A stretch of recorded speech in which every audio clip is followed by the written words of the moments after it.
Hello. Hello. Hello. Hello, everybody. Hello. Hello. Hi. So nice to see you Hello. all. Very nice to see you. Just Nice to see one you. second. My order is coming right up. Fantastic. I'm gonna wait for Just you. one, Time. just one question. I'm using my headphones because of the noise. Can you hear it? Yes. Perfect. No, but can you hear the noise? No. Ah, okay, fantastic. Hello everyone, I'm so sorry. I have some technical problems as usual. Yeah, me too. Don't worry. This is part of the format. It's true. It's the magic of it. Fantastic. Super. We have Alexandra also and Tina. Is it too? Is it you? Yes, Tina. Nice. Oh my god! And we have Alien as well in session. Okay.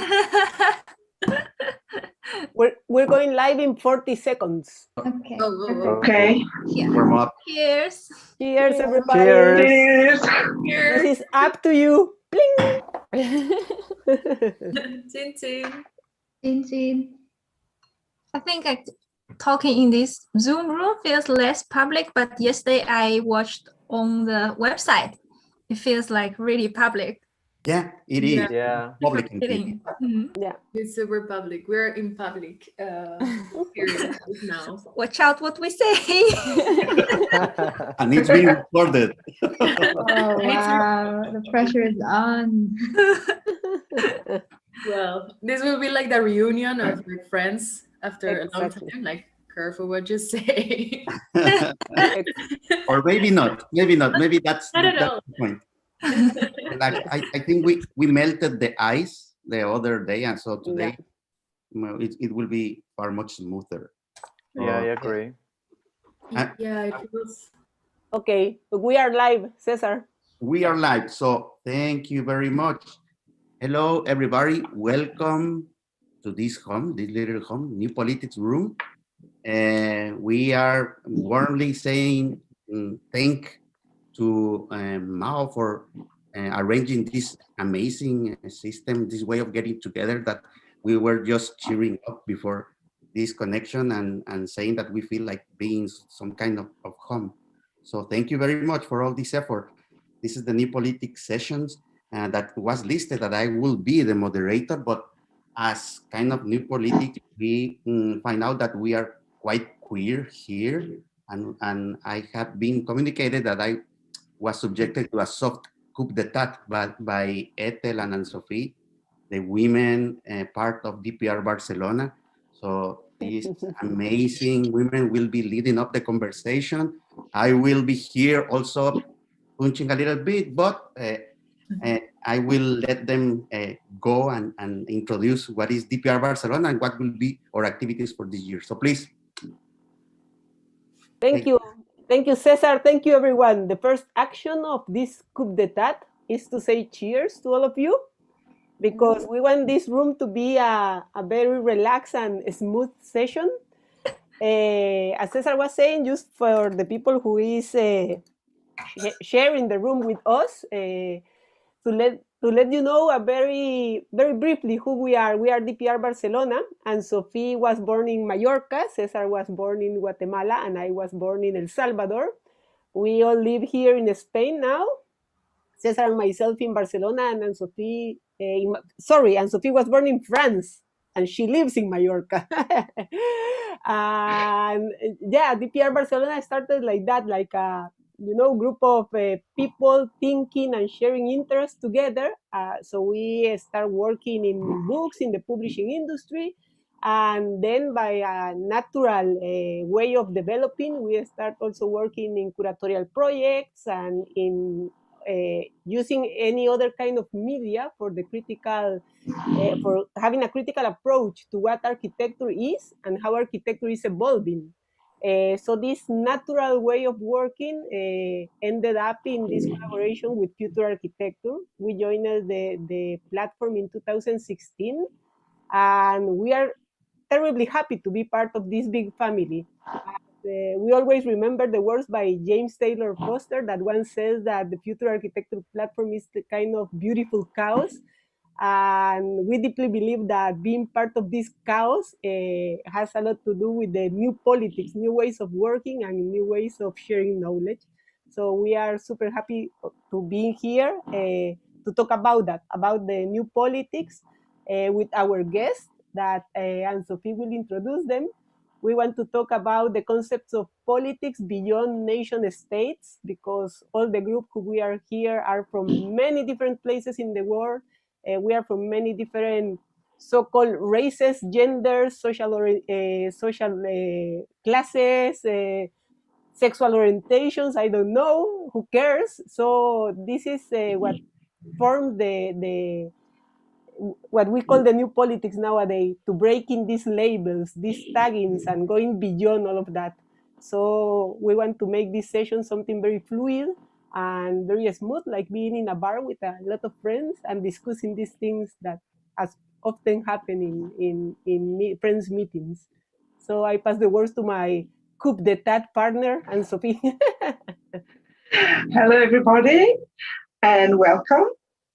Today we will be joined by the Nomaos collective from Delft. The project is What Do Landscapes Say? And we also have Gabriela Aquije and Bakry from Zürich and Dessau with the Cocinas Alterinas project. And finally, Alex Auris from Brussels with Script Commons. In our project this year, I would like to just say our program this year with the Future Architecture Platform. It consists of 2 books and a book fair.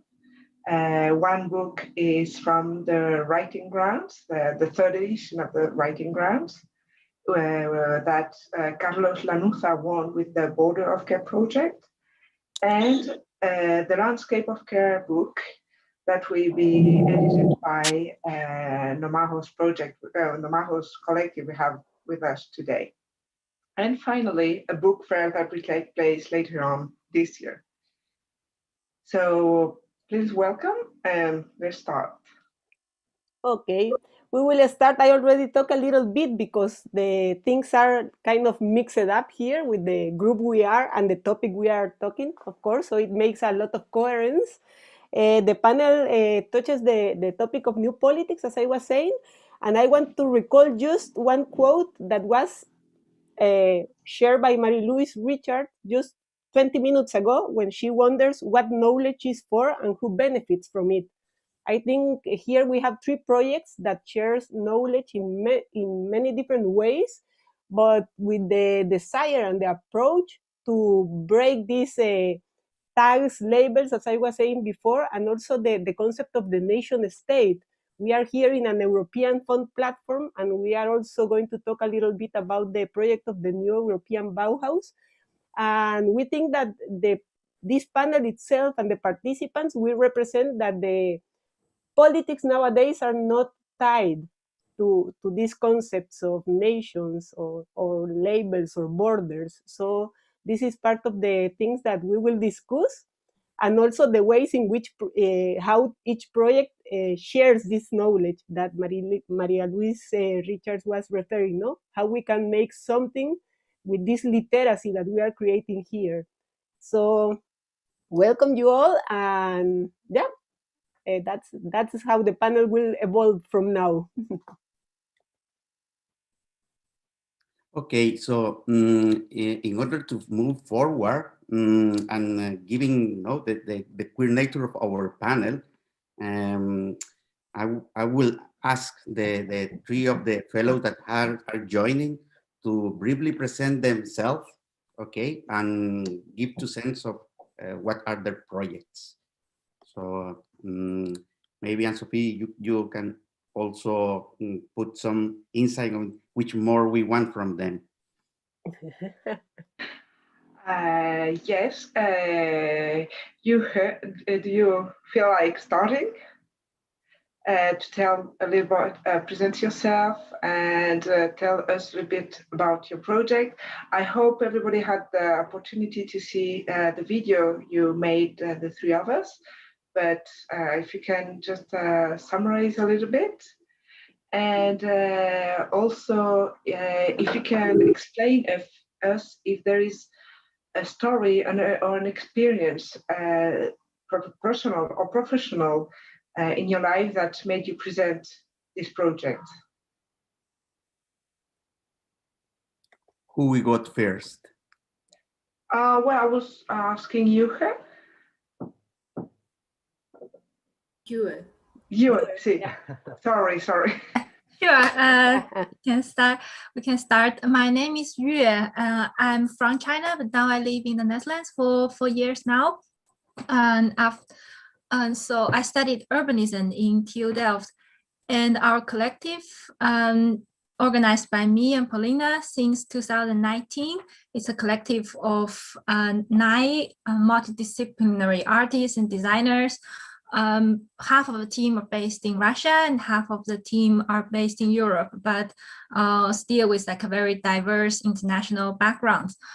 And so in our project, we formed this collective upon open call by the Creative Industries Fund in the Netherlands, which looks for like a urban culture projects with the title Inclusive Cities and Societies.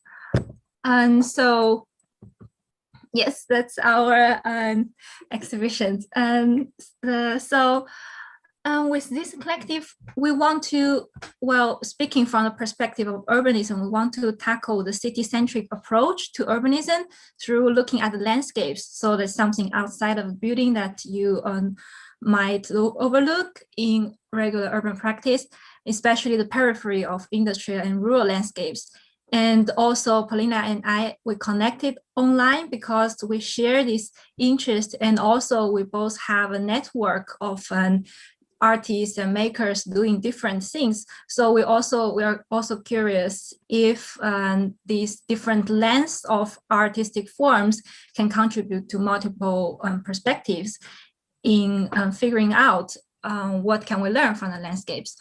And so from 2019, and we did a group trip in Russia together. And then later on, everyone did a bit of their own research process and picked their own site to do like further research on. And then everyone created and we call it landscape narrative. So with their own media and based on their own perspective, tell a story about the landscape. And the whole result will exhibited last year in the New Institute in Rotterdam and in Moscow, and in Napeshani Gallery. And this year we are trying to even make this discourse even more diverse. So we are organizing a symposium at the end of April to invite guest speakers to expand what can be there in the design and urban practice about landscape and territories. Thank you, Yue. Thank you. I think that perhaps we can invite now Gabriela or Mayar to follow up and also respond to the same questions very briefly, your motivations and the project itself. Sure. I think we both can speak a little bit about it, but wouldn't Paulina would like to compliment something on Yue? Thank you, Gabriela. I'll be really quick. So yes, as you said before, we met online, and it was a huge journey of 2 years of the research about landscapes and identities and how the narratives can contribute to the study of them, how can completely different approach work to and benefit to the current architectural practice. And I think that as me and you as a conveners, we both had projects that are related to the identities of the landscapes and how it is related to the enclosed communities and how they affect and interact with it. So that's pretty much it. Thank you for the mic, Gabriela. Yeah, thank you, Gabriela, for pointing out. And now the floor is yours for a while. Well, very briefly, I think Cocinas Alterinas was born from two different kitchens, a very close relationship to our roots. So Maya and we actually met online as well. I think this is like kind of like design crush making during pandemic times. Thank you to Nina Pain, a common beautiful mind that linked both of our practices. And this project came from the curiosity and the resilience of both of our parcours inside design, graphic design and architecture on my end, into see design otherwise. And when we say design otherwise, it's not only as other practice, but with other bodies, cultural bodies, and cultural materials. So on my end, I come from Peru, from Lima. I studied architecture there and had a beautiful practice with landscape architecture and landscape office of Jonas Zamora. And I always say this because kind of like whatever crafts you, it's kind of your own crew, and you hold all of this history within you. So when I define myself as Peruvian architect, I said this because it's geographically where I learned how to dwell and to construct. And the aim or the how I relate this to Cocinas Alterinas, it's also to open up a common land, how to say it, like between Maya and her approach that is constantly critical and open in new perspectives on like what can I bring to the floor as well as architect and design researcher. So yeah, I think that's on my end. Maya, you want to compliment? Yeah, we can. We see like the kitchen as a future making endeavor and kind of workshop where the kitchen grows outside of the boundaries of the home. So we don't understand it as just the room or the space that you go to create nourishment and work within, which is already a very creative process, and connect back to a lot of knowledge, a generational knowledge that you get with. So if your mother gives you a recipe or your grandmother or something, but we understand it as just a metaphor of what a kitchen means to us from a cultural perspective. So it's started from a very personal narrative of coming, kind of trying to find a new space within the very limited four walls of our apartments during the pandemic, and how that can become like kind of a refuge from the everyday stresses of just being confined at home, and kind of understanding how this becomes, how this moves forward. So it is sort of like a political and activist kind of understanding of design and breaking up the boundaries of just disciplines. So this is what I really love to collaborate with Gabriela about. It's because she questions some things that I hold for granted because of my biases of education, and the other, and vice versa. So it becomes a constant state of exchange and dialogue, and even more so when we invite others to join and talk with us on specific interventions. And I think understanding it as just like a building block for many different ways to really investigate certain themes and topics and kind of react to the bodies that are coming with us is what kind of inspires me to continue. So yeah, you can see here in the picture that Cesar put very briefly, it's this kind of how it has been looking so far in the last year or so. Thank you, Gabriela and Mayar. It's a lovely project, and it has all of us eating together here. So this is a kind of a cocina alterina as well.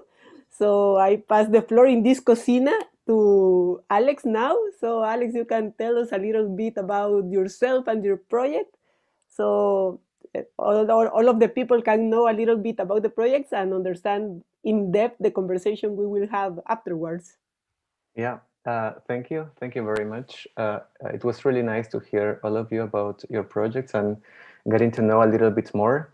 I'm Alex Auris. I also come from Peru as Gabriela. Now I'm living in Brussels for 2 years and a half.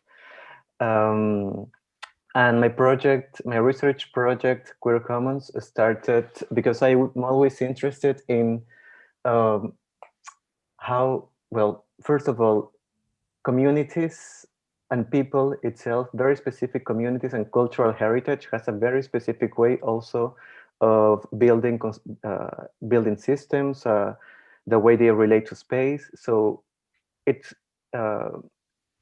the cultural heritage is attached also to space and architecture. So my interest started first by that, asking how a community contemporary, like in the city, a community that it's not like a Aborigines or traditional, I don't know, Peruvian community, but a community that lives in the city. How is their representation or is their expression of the space? And that's why I started working with the idea of queerness in the space and how, and because of my own intersectionality, I guess, allowed me also to question the idea of neighborhoods as this representation of queer people in the city. So by reframing by having a critical point of view about these kind of spaces, I started with the research of what is really common in queer communities, no matter where you are, because queerness, it's not about a space, it's about a human condition. So then the analysis for me of the theory of a specific space was not really so important. I wanted to give a step back, let's say, and have it a more abstract view on it. And that's why I decided to work on the concept of commons and what is common of queer people. And that's how I developed 3 spheres of research, of analysis of queerness, let's say, which is the affective, the political, and the X spheres. It's 3 spheres that they all relate to space, but also experiences and processes, personal processes. So yeah, in order for me to also continue with my research, I had to also question the concept or the preconception of what we understand by space. Because as an architect, I'm interested in space, but I also played a little with this concept to get to go through my analysis. So, and I guess that's also something about queerness. Yeah, that's a little introduction for my project. Yeah, that's it. Thank you very much, Alex. Thank you very much, Gabriela, Paulina, you, and Maya for this nice and brief introductions. We kind of invite the audience to go and check the videos because they have summarized quite well over there. That's why we don't play them here, because I think you need an attentive look and relax, maybe also with your wine over there, and think what does it means, their position of this new, let's say, understanding and dialogues triggered by the city itself. And as we are mainly talking as if we were in a bar, and I really like that one of the main forgotten parts of conversation is listening, and how it's important that instead of talking about my story or my book, I or we are able to talk about the stories of each other's. I think that one of the first and foremost steps towards understanding that the challenges of the future is not about adaptation, but about affection, to know that your position will be affected by the position of the others, not the other especially that has to adapt to what is taken for granted. So I will ask to our dear fellows, from the brief ideas that we have just shared, to intervene the other projects. What I mean, from what you hear, from what they say, take one idea or word and ask the other why for you this took your attention.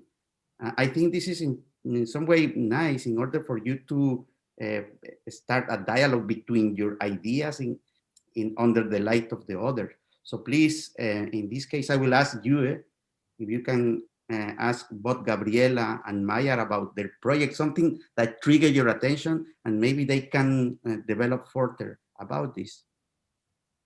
Yeah, very interesting question, Cesar. I think it's something like also challenging for me to think about after our pre-talk.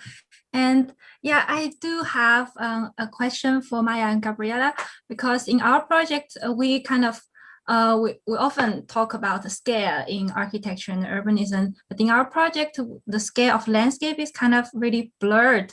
While in your project, the scale of kitchen is quite precise, but then at the same time, you also propose this network of kitchens that goes away out of the domestic scale. And yeah, I wonder, like, how do you see the political potential, or what difference it would make once you make it a territorial project rather than domestic? Yeah, and maybe also small notes related to Alex. When you talk about queerness and then you want to expand the notion of queerness, it makes me feel like actually our project is quite a queer one, that it doesn't really fit into any discipline.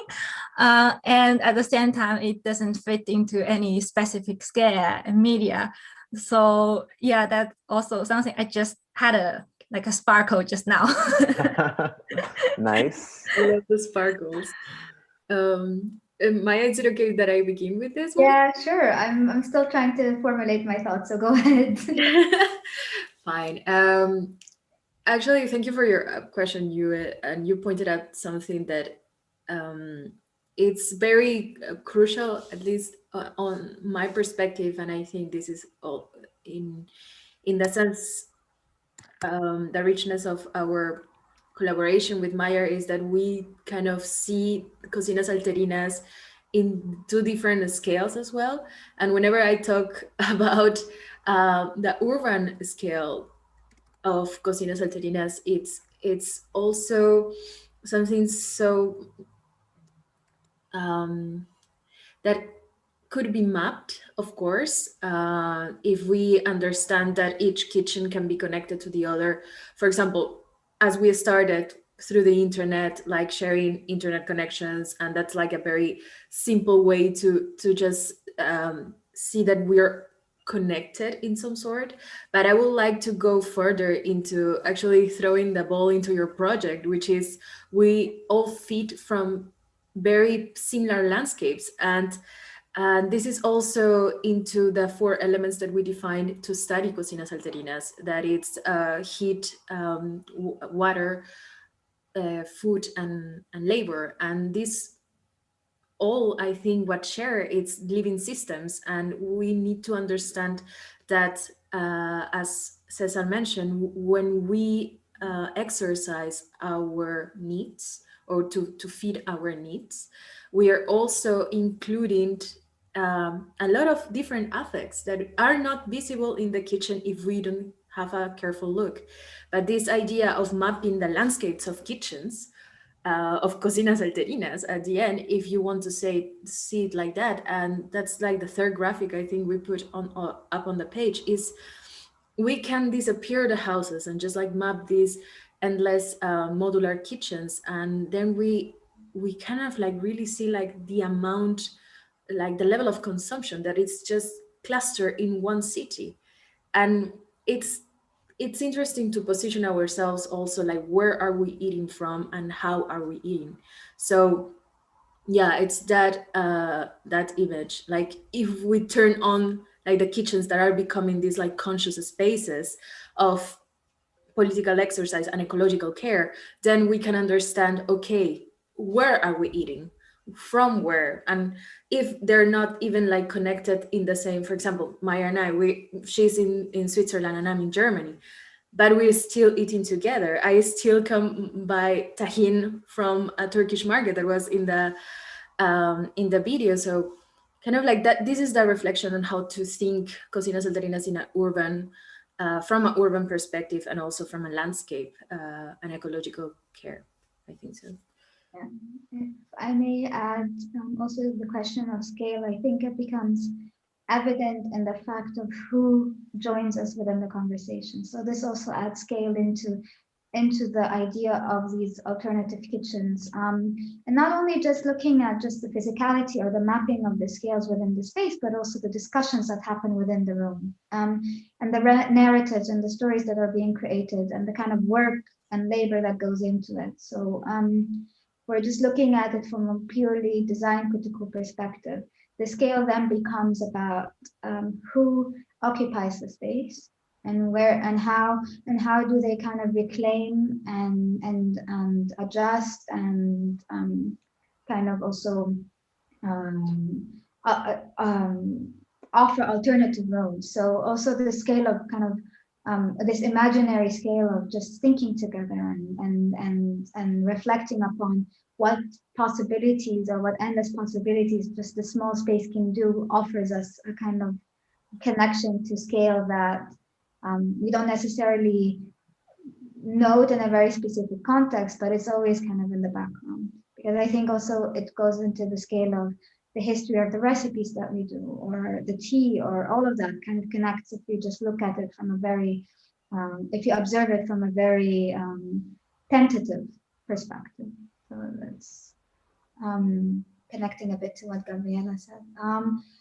I kind of also, if I can, I think I love the idea of the story making aspect and the narration within your landscape. So on how, for me, it was really interesting. How do you offer like a connection and a collaboration between so many diverse people in two really different contexts? The question goes to you and Pauline. Just how was it to kind of really self-engage in that kind of exchange? Also goes to you, I mean, Alex, you also kind of work with that too. So it was just a curiosity. Thank you. Let me interrupt you just a little bit, because you, Mayar, were talking about the scales and this planetary scale of networks. Yeah. And just want to remember to the audience that you can send your questions and through the chat be participant also of this meeting and this critical discussion. So you can use the link of Ask Question in the screen, and we will be delighted to pass on to our guest. So just I close the parenthesis here, and please continue this lovely conversation. Thank you. Yeah, I think maybe Paulina can reflect on this, because she's the Russian main organizer who transports the Dutch team to the Russian landscape. So how was your experience on that? Well, I believe that when you work with a landscape you've never been to, it's really hard to, at first, not to be really objective, like subjective, because you heard about it, you made the research, and when you come, usually at first there is a cultural shock, and it kind of transforms, it's like creates another layer of your knowledge, and then you question your knowledge, and then the third thing comes up with your experience with this. So yes, I believe it was a really interesting way of how people actually experience the landscape, how they feel the relationship with it, because they have their own relationship with their own landscape in their homeland. And when they see a huge country where there is a lot of wastelands, where the landscape is so diverse, it's really interesting to learn from that, actually, from this exchange, how people actually notice some stuff that you're kind of used to, you know. And maybe you wants to add something. Yes, this is exactly what I'm talking about. Yeah, and yeah, I think it's indeed like a shock for everyone, and even I think for some of the Russian members, I remember from a few who lived in Moscow all their life and see the vast landscape outside in Russia. And I think it's a very interesting thing, especially for people living in the Netherlands who always deal with very like a human scale landscape, everything is like 20 minutes away from you. Going to Russia is a way to force you to see the territory and force you to see how much impact we have built on the territory. And then we have to think about the whole ecologies of landscape. So that's, yeah, that was my little note. May I ask a question to Alex and Gabrielle and Maya? You will choose in which order you will answer. But it's really interesting in terms of the kitchen and the public spaces, especially in kitchens, and how people differently interact with each other. Because in Russia, kitchen is a kind of a heart of the home, no matter where a party takes place, in a big flat with 3 rooms and a small kitchen, or in a studio apartment, everyone is concentrated in the kitchen. That's where all the political talks happens. This is where all the gossips in the end of the night happening with the I don't know, 3rd bottle of wine. And I'm just curious, like, how communities from different places somehow gather together, and food becomes like a joining force for them, no matter if it's different. And in terms of the like queer community, it's also like, it's so diverse at the same time. People have different, like, they identify themselves with different categories. So basically the space that they create, it's kind of creates a different language, which is common for all of them. So can you please reflect on that? I'm just curious. Alex, I think the floor is yours. You haven't introduced. Thank you. That was also noted with those words, but I guess the direction of your question also was one of the first questions I also had in my research. And that's why I worked on the idea of sphere, or the concept of sphere, to analyze spaces. Just to go a little bit further on this explanation, is that the affective sphere, for example, it's 3 of them, like from the most intimate to the most public, let's say. The affective sphere is about the shared experiences. So the majority of queer people have been born in a country or in a society, heteronormative society. So that process of realizing that they are not part of this family ideal, or society ideal of getting married, kids, etc. Just realizing that is also a process that goes within themselves, so in their minds. And my question is then, what is the space that allows that reflection? And I question the idea that the house was, because even homeless queer people go through that process, and not even the body, because transgender or gender non-conforming people also don't feel comfortable with their body. So then I started thinking of that the space that allows that reflection is not physical, but it's more about a space of representations, of a space of these images, or representations of society that makes us realize in a way our space, our site in the world of this system of society. And so it was more like a imagined space, an imagined atmospheric space.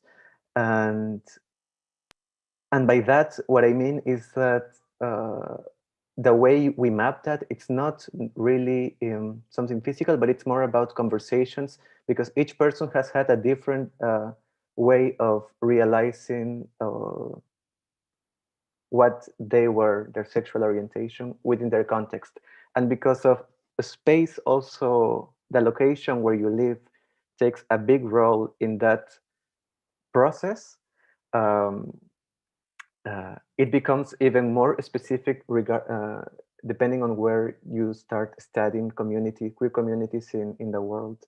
The second sphere, which is more the intermediate sphere, it's it's spaces or the sphere where community can happen. I don't say that community happens because I don't, the idea I have of community when I think about that word, it's no, like, oh, the community that grow vegetables together, organic vegetables together, or the community, that idea. And queer community is not really about that. It can be, of course, but the possibility for community does not happen around objects, let's say. It happens about processes, and that's why the spaces of where the community can happen are not really based on the physical, but it's more based on the performances and the symbols. So as an example, a queer bar in contrast to a sports bar, in design, they don't have much of a difference. I mean, the bar, it's kind of the same, the cups are the same, the tables are the same, but what is different is the performances that happen inside and the symbols that allow you to recognize a space with a certain characteristic. So that's the level of research of this kind of spaces, performatic and symbolic spaces. That's the X sphere. And then the political sphere, is more about the public realm. Specifically, queer community has been persecuted by government, by by law. And what we share right now is the now, the today. So that today is the conclusion, let's say, or the result of all of the political events that have happened in history. And that's the analysis. It's how or what are the spaces where these fights for rights, for example, have happened, but also that allows you,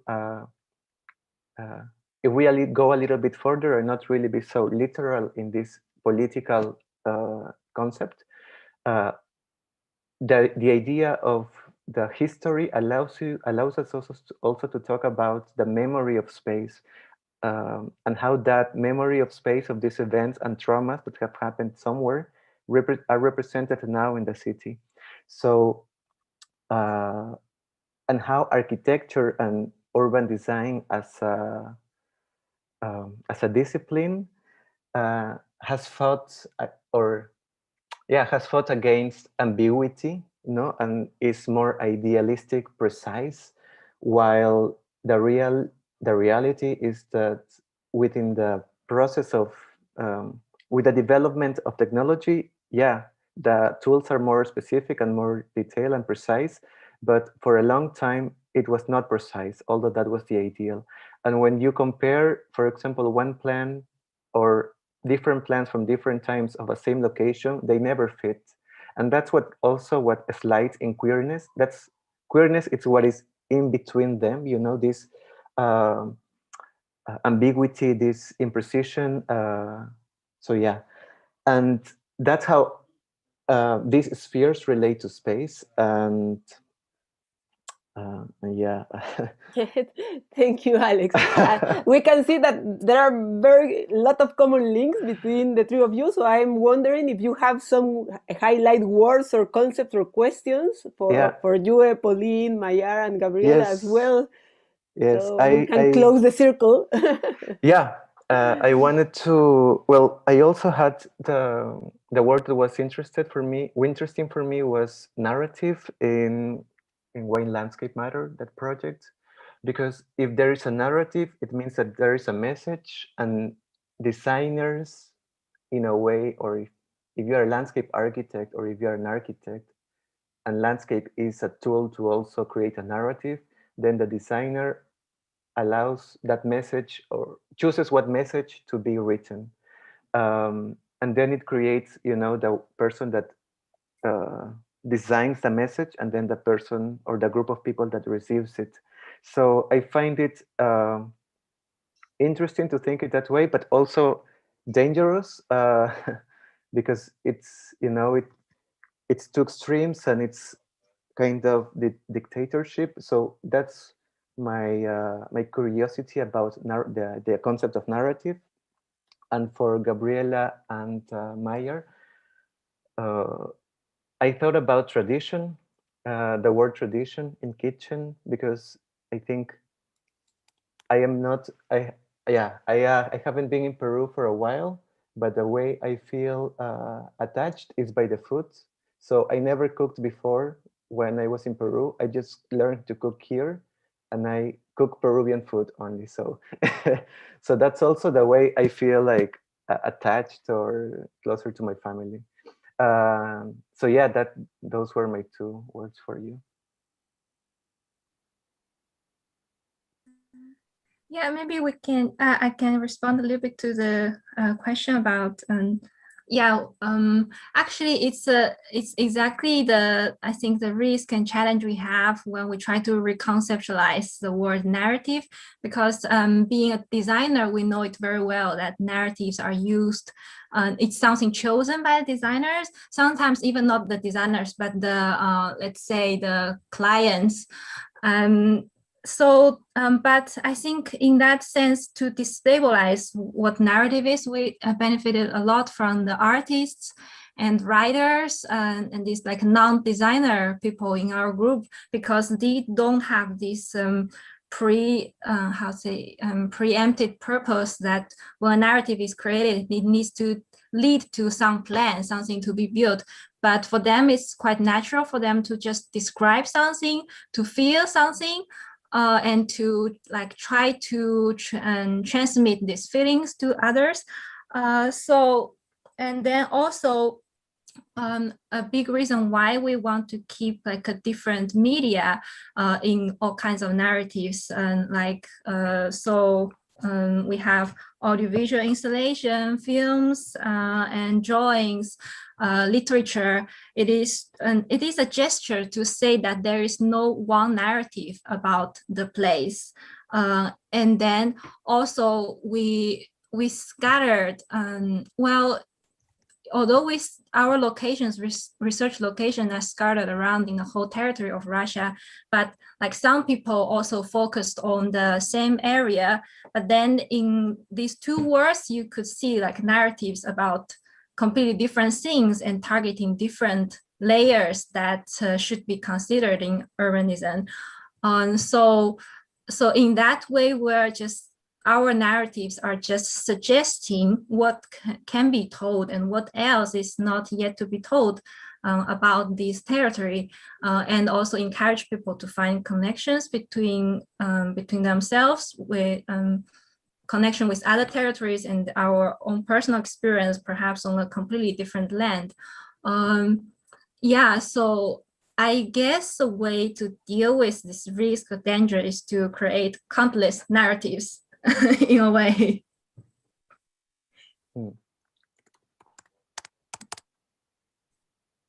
Thank you, Yue. I don't know if Paulina wants to add something before going to the comments of Mayara and Gabriela.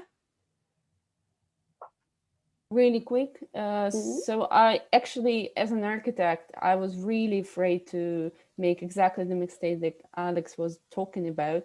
And in the researches, I noticed that the most important thing was not only to tell the story, but to create a framework, a methodology under which you can study the landscape. So it's basically, they're saying you, okay, I'm as a writer, as a sound designer, as a graphic designer, can give you this tool to study the landscape. Do you want to use it or not? And this is your kind of decision. So we tried to make it, even if it was personal, it was more about like your own experience, not without any proposal how to change stuff, with more documentation of how things are going, obviously through your own experience. So yes, please, Gabriela and Maya, say something. It's just, I'm going to try to connect to that in the question about what you were saying about tradition, and as well as like the narrative and the pureness of the concept and how all of this connects. I think what really gathers and what framework helps me really understand where I start to position myself is the politics behind the project. So if the politics behind the project is clear, then you can start to open up and explore within the realm of your project. So so for instance, where I found a really great connection to what you were doing, Alex, was this queering actually of design, because I was going again, and Gabriela and myself, we are using cooking as a design tool rather than what we would consider it, and bringing it back to a otherwise very normative, and again also very heteronormative space. So this is kind of where we intersect in a sense, and then again it becomes of just giving an example of a history or a position or a story or a tradition, rather than saying, oh, this is just, or what we are trying to say with Cocinas, Alterinas, this is just one story. Our aim is to have as many stories come together, rather than just saying or imposing a thought or a kind of methodology, but our hope is to kind of collaboratively explore this new imaginaries, this designing otherwise, this going beyond, and kind of really connecting to the politics. And a lot of like social scientists have been doing that way before us, but this is kind of the new discourse within our fields, whether it's architecture or design. And about tradition, there are specific questions. Yes, of course, I do think that tradition really matters. For instance, that was the core point and the starting point within why I started to do this practice, was the fact that I was feeling homesick, that I felt odd in a place that was usually very exclusionary, and I was trying to find my space back into it.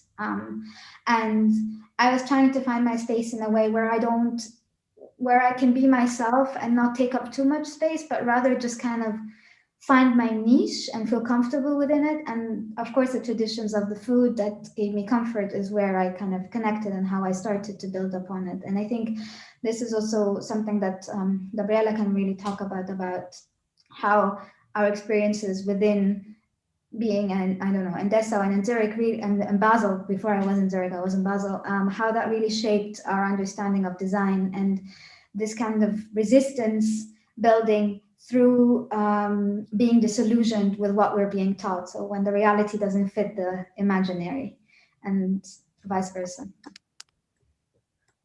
Yeah, actually, you sum it up like very beautifully, Maya, because and this is also about Paulina's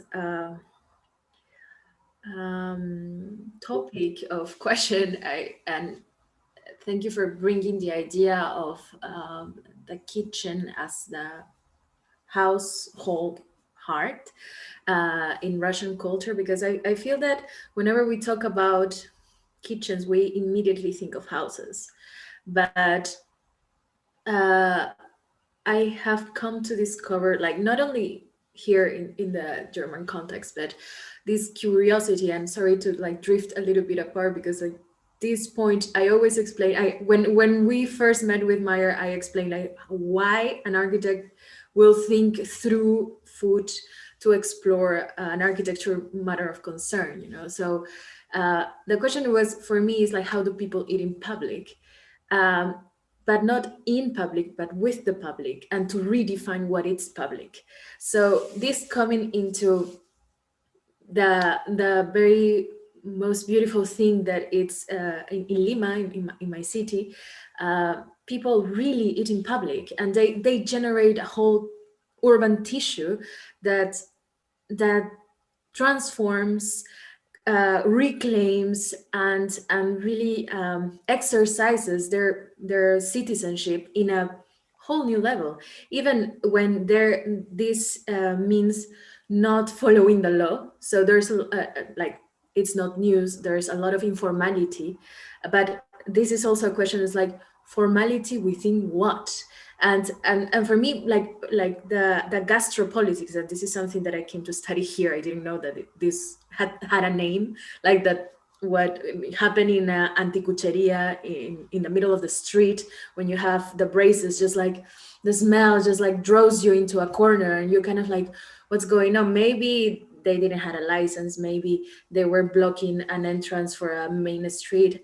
But no, like the activation that a kitchen positioned in a space that there's not supposed to be, it's so powerful. And I think Alex can, like, you can back me up in this, but I hope I'm not making too much of a romanticism out of this, because there's a lot of struggle and migration within my own city, like from the Peru. It's a very centralized city, sorry, country, you see. So everything happens in Lima. But it's not like Peru is not Lima, and like the richness of food, it's something that we have become to see our own identity through. So for me, when you talk, when I take distance of it and like very being very autocritical, this project had allowed me to be very autocritical of my position and my privileges inside what we call diaspora. You know, like I think all of who are in here are diasporas of their own cultural backgrounds, and this doesn't mean that we don't appreciate the richness and the exchange that we have come to have with the new land we interact with. But that also means that we can question these systems that we decide to insert ourselves on. And I think the kitchen, or this idea, or these two concepts that we developed through working together with Meyer, that it's kitchening and commensality or critical commensality, was not developed just by the two of us, was developed by contrasting perspectives exactly with people who were not in the same land or eating from the same table that we were. It was like a contrasting and continuous questioning, because we wanted, yes, because it was fun, amazing, but also because we needed that. We needed those spaces of reclaiming, of like being heard and being allowed to express discomfort, but also know that it's a safe space. And that can be like the physicality of this can be outside the home, but it will create a household that doesn't have like walls, you know, but just around food. I'm sorry, I just have a brief question, if or maybe you can. No, please go. Ask I actually want to give a question back to you, our dear hosts here, to shift the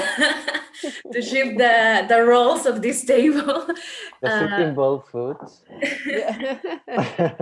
Thinking about, no, but because I feel that when I went through your video, I really like this idea of how to validate otherwise knowledge, and you become this like platform for expressing, for materializing these other points of view of knowledge. And yes, like for me, this discourse of literacy, it's so important, because landscape literacy, queer literacy, food literacy, it's new types of literacy that otherwise wouldn't have been taken from the design perspective as literacy that matters for us as designers.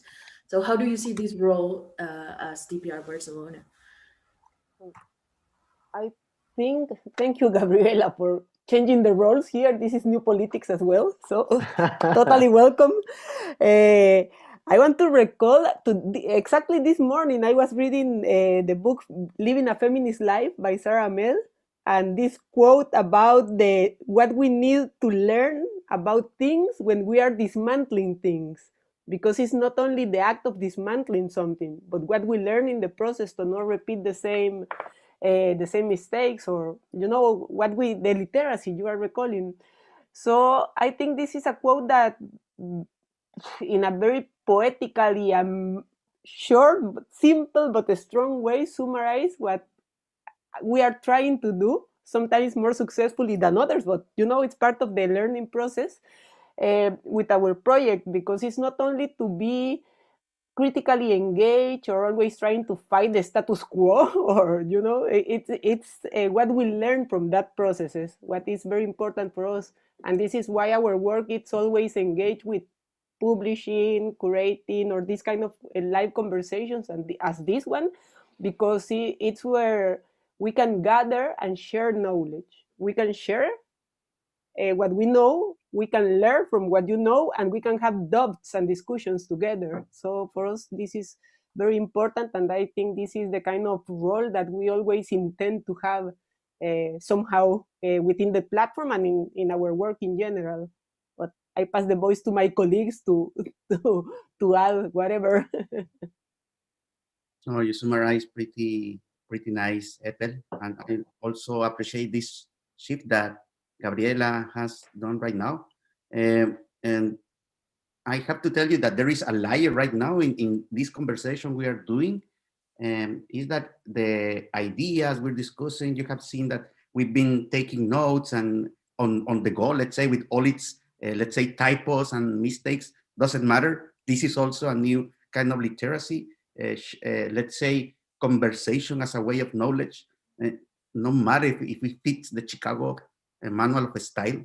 And I think this is something important. There is another thinker that influenced a lot to us, which is Silvia Rivera Cusicanqui. When she talks about shared knowledge, you may not find too many literature from he translated to other languages, but it's because she in some way takes these ideas of other ways of literacy that maybe doesn't fit the academic standards. And for us, this is something quite important, is where there is some hope, if we can find any hope in the moments we are living. So all your ideas, discussion, questions between you are helping us to shape the contribution from this small conversation to one additional task that was in some way also asked to us, that we can inform the concept of this abstract new European Bauhaus, that is a kind of institutional idea with not clear program and kind of grabbing ideas from all the things we are discussing here. So for you to know that there is intentional that we didn't mention this in advance, because we all know that this is something kind of institutional maneuver. We also think that it's important that these other kinds of knowledges are also contributing to develop what is this idea of Europe, if there is any sense of having this these kind of discussions nowadays. We do believe that the colonial task comes from many sides, but one very important is doing from the inside. And you guys with your work and your projects are doing this quite brilliantly. This is why for us is so important, this exchange of ideas, the question you pose. So in this sense, I really appreciate, Gabriela, you shipped that. We do believe in this, let's say, other ways of literacy. Even we cannot express neatly in other languages, but I think this is the reality right now, and this is what has to be said clearly, even if it's not in Polish academic style. So thank you. Thank you for Thank you so much. answering that. Yeah. I don't know who wants to go next, but I have something to say about that.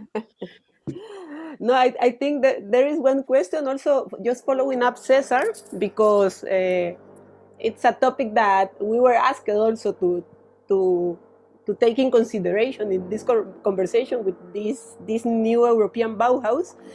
But there are many concepts underlying the whole conversation that, society is dynamic, complex, always in flow, queer.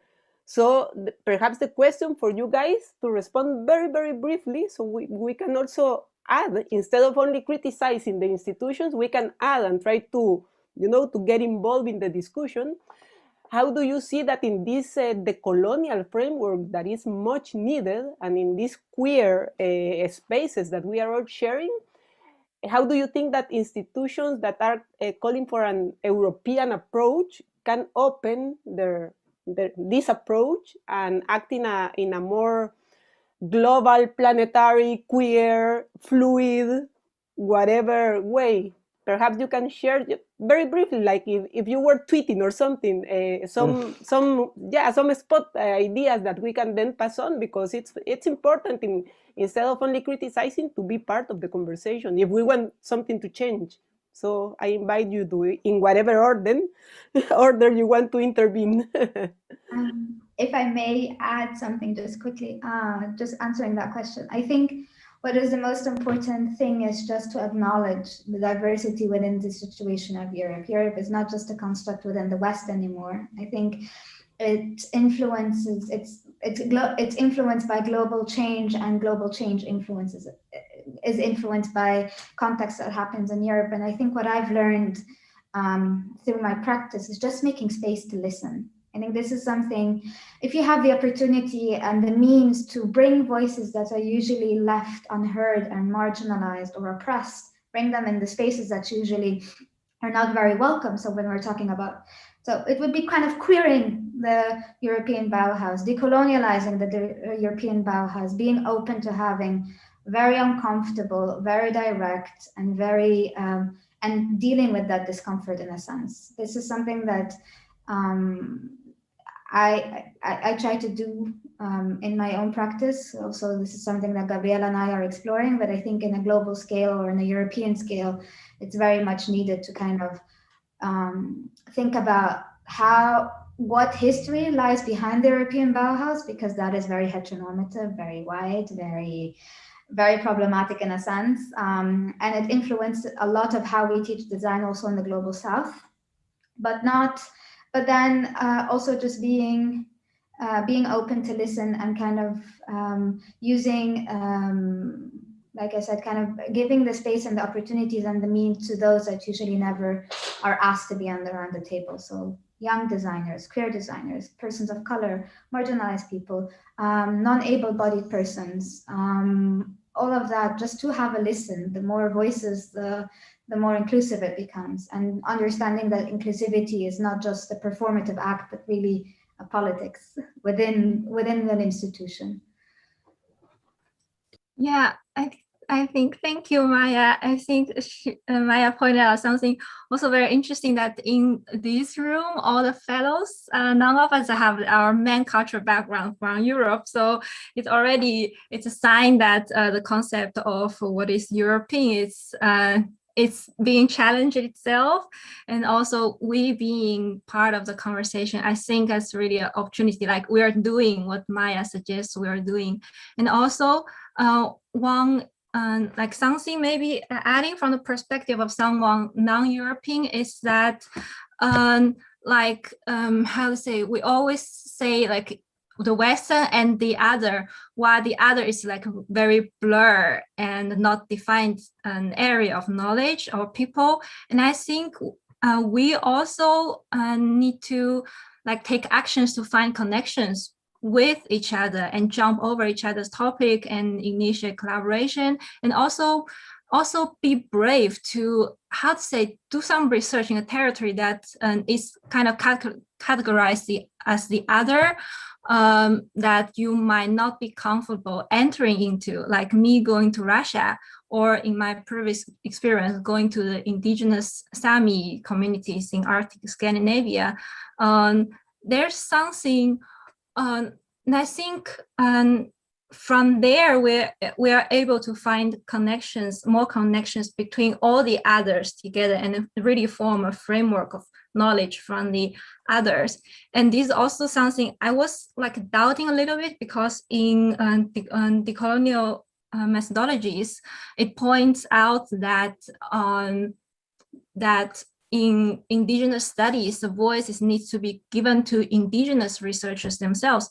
But I was also wondering, like, what's the position of the other non-white but also non-indigenous people, and like, are we allowed to do this research, or what is the thing? What should be our objective in doing this kind of research?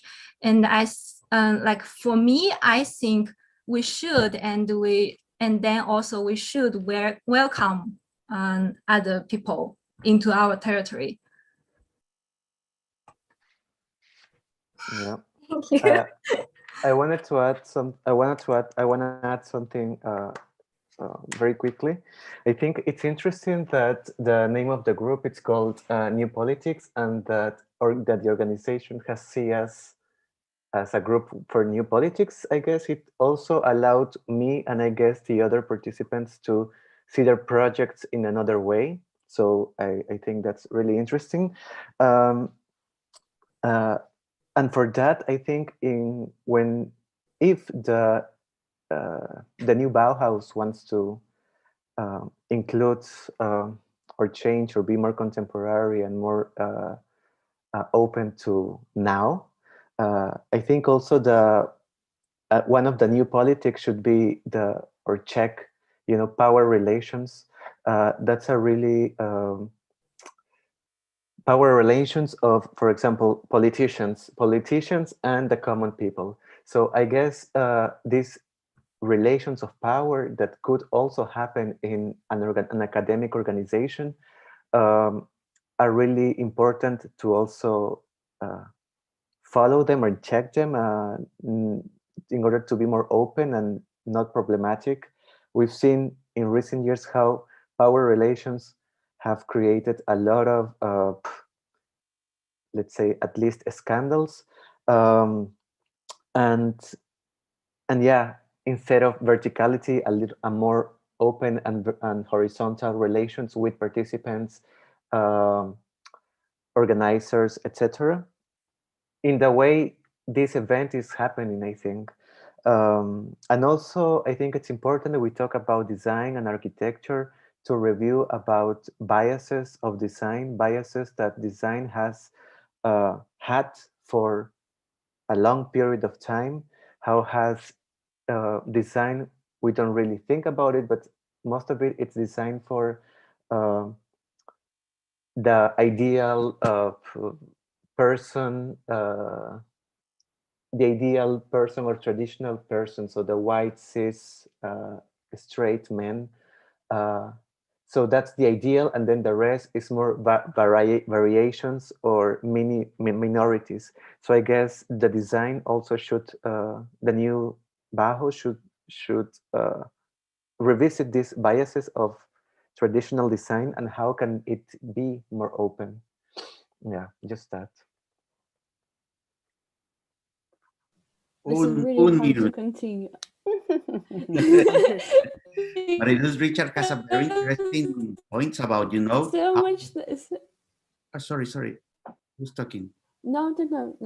Paulina is talking. Pauline, please, go. Oh no, all I wanted to say that it's really hard to speak the last one. Not the last one, but like after all these beautiful like suggestions, what the new Bauhaus can be, it's really hard to come up with something new to what was said before.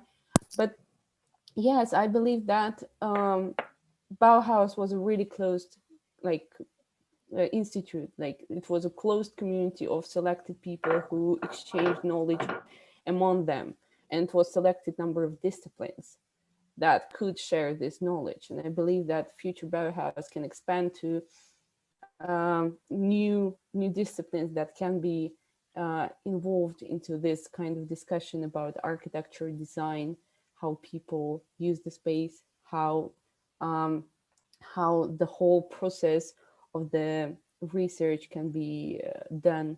So yeah, mostly what you said, like the shared knowledge, open discussions, and I don't know, the accessibility of this knowledge too. So sorry for interrupting. No, please.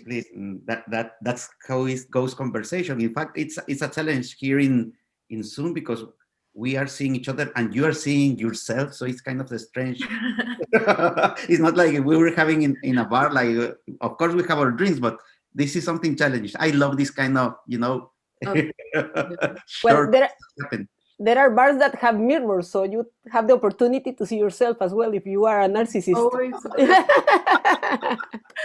Can I just add the yes, please, because I feel like I have to acknowledge the elephant in the room, which would be me, because I studied my master in Bauhaus Stiftung and I'm in the Bauhaus Stadt. So and from experience with continuous evolving institution and a very, in my personal experience, a very welcoming one to questioning. What I envision for the new Bauhaus, it's, I think, the very little step that we take with our master to take care of the micropolitics inside institutions, because they matter a lot. Micropolitics such as, how do we correct in between peers that don't share the same language?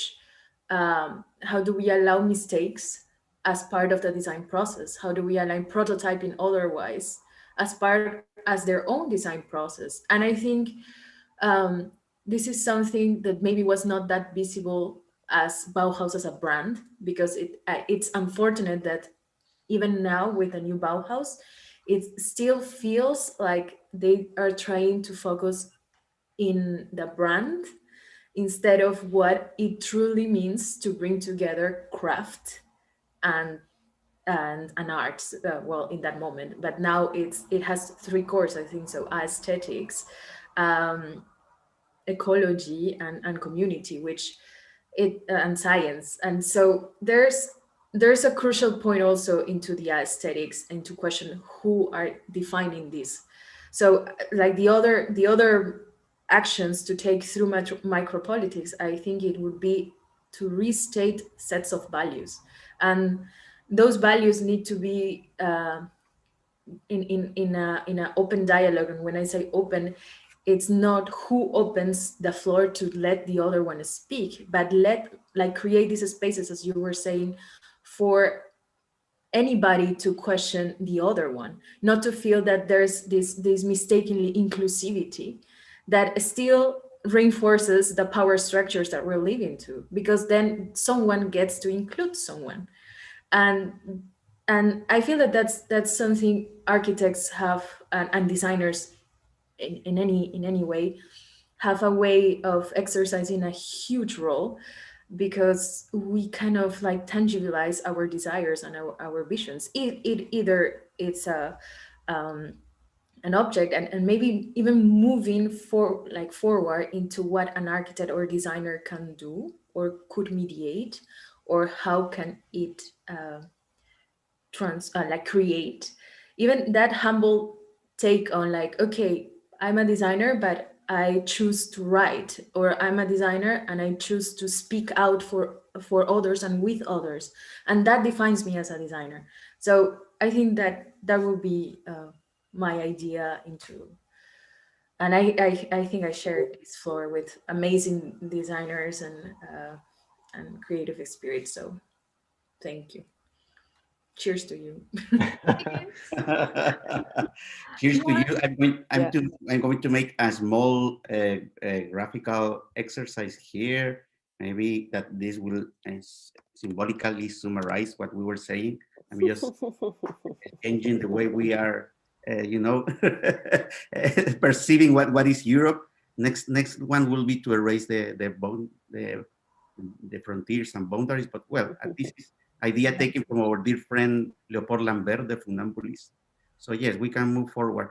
We also invite the audience that in case you have any question, because the time is nearly gone, and we are somehow grabbing some ideas and building on what we all have been saying. So if you have any question, please feel free to ask. I really like this new let's say, approach to what is a decolonial task, because it's not confrontational, but try to give ideas, give new ways of making things. I really appreciate Ethel mentioning that, because if there is something important, is that we can in some way overcome that alleged dichotomy between that has been used by politicians in many aspects, to allow confrontations between one and the other who thinks differently. At some point, the other also has right thoughts and has the reason. So I really appreciate this approach that is, let's say, more seductive than the confrontational one. Yeah. I think the three projects, understanding that we need new narratives, as Yue and Pauline and all the team are working on changing the world, our mindset through new storytellings. It's very connected with the colonial and the colonial approach we have, but also using other tools like food as means of discussions and communications and sharing gossips and knowledge and effects, or what Alex is proposing also, to understand that queer spaces are more like our behaviors and not the space itself. I think it's something very interesting that has been mentioned widely in the conversation, but perhaps it can be wonderful now that we are also discussing this European approach for the Bauhaus, but also we are interested in knowing more about your projects. If you can frame a little bit about the colonial and open position of your projects, I think it's something that it's underlying there that can be nice to talk now. So if you want to say something in whatever order, just raise your hand and start, or just jump in, and the one who wants to start. I think it's a topic that we are all interested on, especially focusing in new politics. Yeah, I think I have some thoughts also along with what Gabriela said about micropolitics, regarding like the relationship between us as creative workforces and the institutions, because our project is funded by the Dutch Ministry of Foreign Affairs. It's under their international cultural policy. So what we experienced is that the fund the fund really tries to take an open approach. Like the fund, of course, being a fund, it has these objectives that we need to present our results and have audience and all kind of things. But then also another important objective is they want to learn from us that what cannot be implemented in Russia, for example. What is the problem in the Dutch cultural policy that could be difficult to find a common ground in another country? So I think from maybe like a plea from the makers to the institutions is that the institution could allow different relationships between us and them, but this also would be an interesting challenge for the institutions to, let's say, promote or create stages like event like this for the makers for something that they might not really completely understand yet. So yeah, so that's something I just came up when I saw this word micropolitics.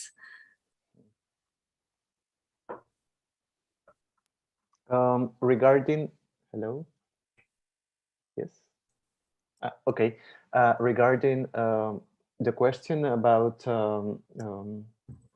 decolonization in our projects, from my perspective, I guess I try to be, or the spheres I propose, try to be as intersectional as possible, meaning that not only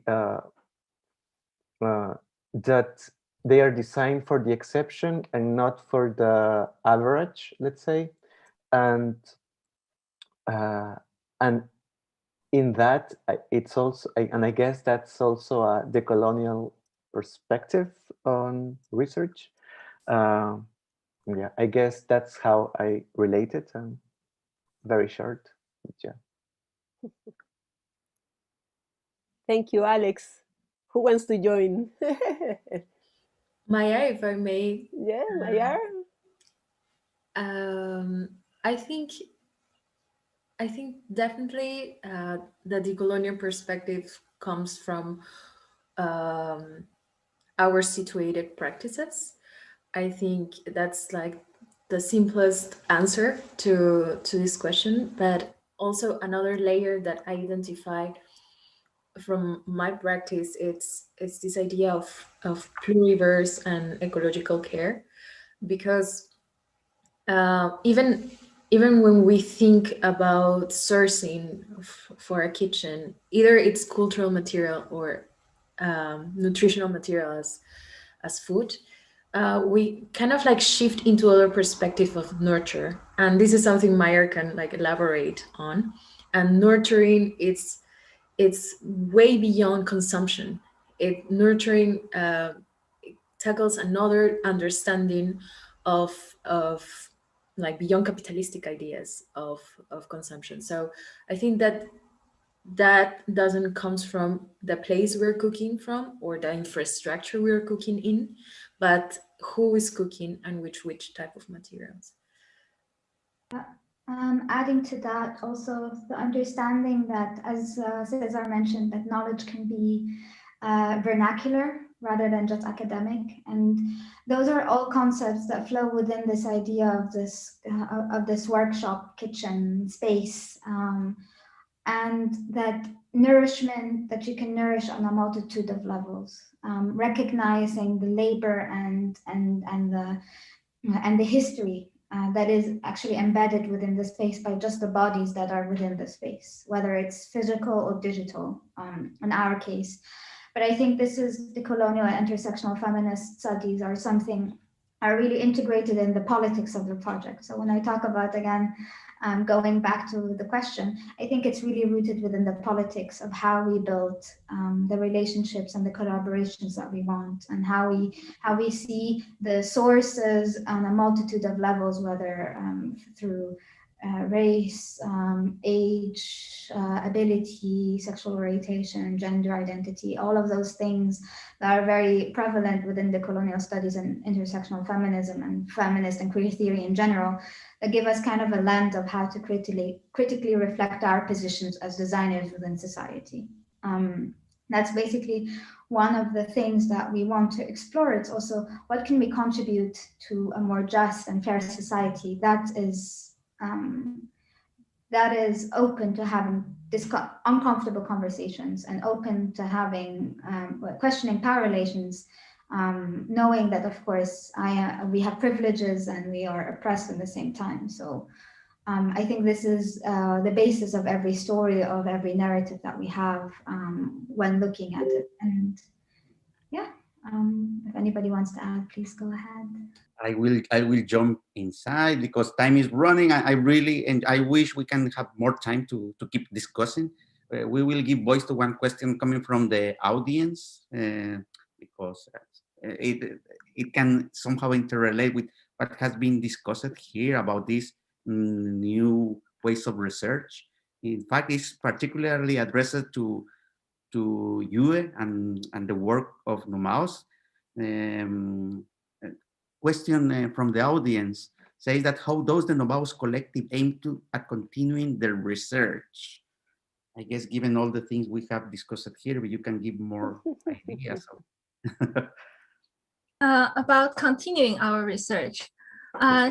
Yeah, this is actually, we are in this transition period that this is intensely discussed in our team itself, because we are like, everyone comes from different discipline, and then we're reaching a point that this project is an overlap of our practice.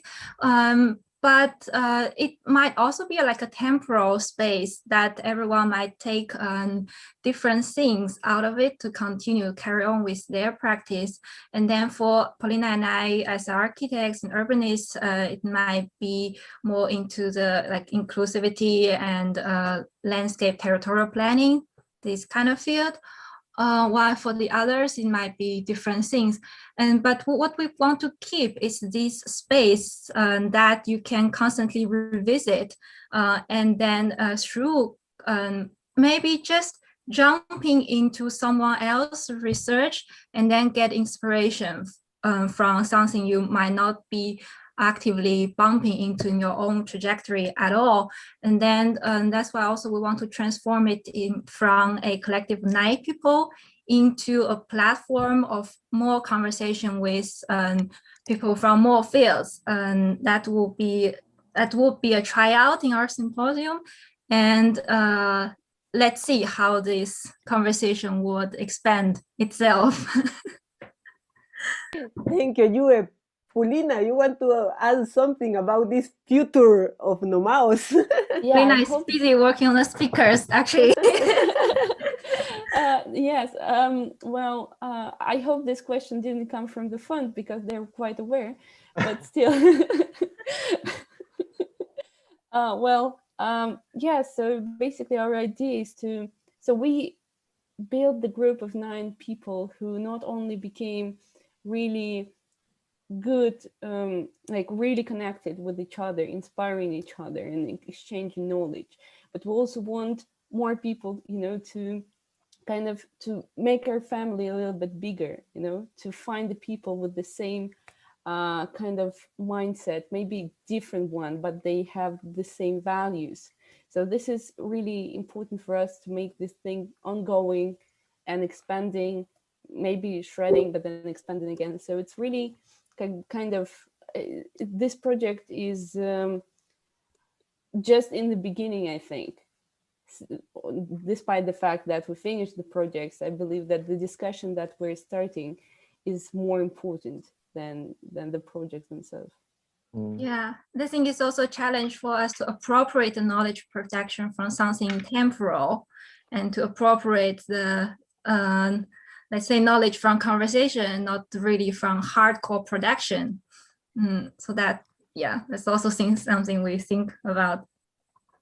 Okay, thank you so much. I guess we are running out of time already. So I just want to thank you all. I think we have learned a lot about ideas of new politics that are related to inclusivity, the colonial frameworks, queerness, affects, care, how we share knowledge in many different forms. So I really appreciate, well, we really appreciate your participation, guys. We have learned a lot listening to you, and we wish that the audience and ourselves to keep exploring these ways of learning together in the future. So I guess to wrap up, I will ask you for but this is just one word. I will ask you that we all say goodbye in our own languages, and we wrap up that way, because I think it's the most beautiful thing we are sharing here, this global connection. So I start. Hasta pronto. À bientôt. Nos vemos. Masalama. 再见。 До свидания. Hasta luego. Gracias, gracias, gracias. Adiós a todos. Cheers. Y invitamos ahora a la audiencia, a los que nos están viendo en vivo, que salten al room principal, porque ahí creo que terminaremos los refreshments. I'm talking in Spanish. I was inviting the audience. I love that. I was inviting the audience to go back to the main room because we will end up with refreshments. So thank you very much. Gracias. Bye. Ciao. Gracias. Ciao. Chao.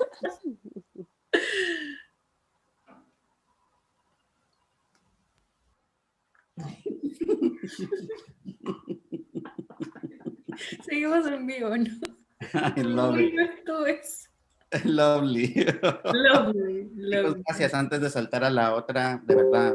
How do we go into the other one, actually? You have to leave. You have to leave. Just leave. Okay. Yeah. Just leave and that. Thank you, Sasha. Thank you, Sasha, and everybody. Thank you. Thank you, everybody. Bye. C'était vraiment plaisir. Moi aussi. Au revoir. À bientôt.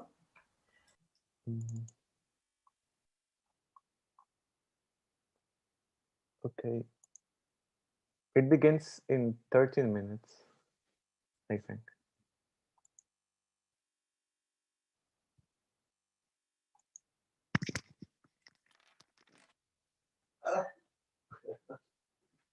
Canadá.